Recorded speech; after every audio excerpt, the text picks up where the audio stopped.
Pada hari ini kita renungkan tentang bagaimana kita menanggapi dan mengalami panggilan Allah dalam hidup kita. Dalam bacaan pertama, Nabi Yesaya mengalami suatu visi, penglihatan yang luar biasa tentang Tuhan yang kudus di atas takhta yang tinggi dan mulia. Dan ini ingatkan kita apa yang kita nyanyikan dalam misa waktu menyanyikan Sanctus, kudus, kudus, kudus. Nanti kita nyanyikan lagi. Ini melihat yang Nabi Yesaya ini melihat serafin yang menyanyikan pujian kepada Allah. Kudus, kudus, kuduslah Tuhan semesta alam. Seluruh bumi penuh kemuliaannya. Ketika Yesaya melihat kemuliaan Allah, ia langsung menyadari dosanya dan ketidaklayakannya, seraya berkata, "Celakalah aku, sebab aku binasa. Aku ini seorang yang najis bibir dan aku tinggal di tengah-tengah bangsa yang najis bibir. Namun mataku telah melihat Sang Raja, yaitu Tuhan semesta alam." Namun Tuhan tidak meninggalkan Yesaya dalam keadaan putus asa itu. Salah satu serafin, artinya malaikat, mengambil bara dari mezbah dan menyentuh bibir Yesaya, membersihkannya dari dosa.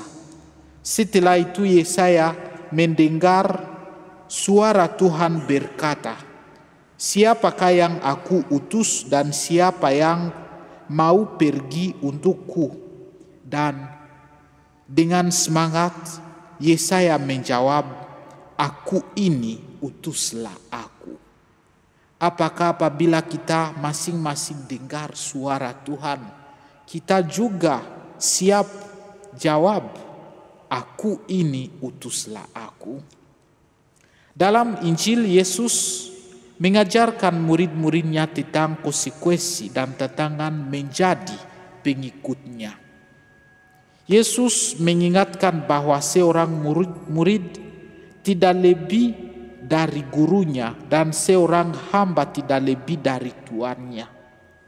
Jika Yesus sendiri menghadapi penganiayaan, maka murid-muridnya juga harus siap menghadapi hal yang sama. Namun Yesus juga memberikan penghiburan dan dorongan. Dia mengatakan bahwa ada yang terjadi tambah sepengetahuan Bapa di surga, bahkan rambut di kepala kita semua terhitung. Yesus mengajak kita untuk tidak takut karena kita lebih berharga daripada banyak burung pipit. Dia menekankan pentingnya mengakui Dia di hadapan manusia karena Dia juga akan mengakui kita di hadapan Bapanya di surga. Dalam hidup sehari-hari, maka kita harus menyadari kekudusan Allah dan menyadari dosa-dosa kita. Lalu menerima pengampunan dan penyucian, merespon dengan kesediaan, menghadapi tantangan dan dengan keberanian. Marilah kita renungkan panggilan Allah dalam hidup kita dan merespon panggilan itu dengan hati yang terbuka dan siap, sama seperti Nabi Yesaya dalam bacaan pertama.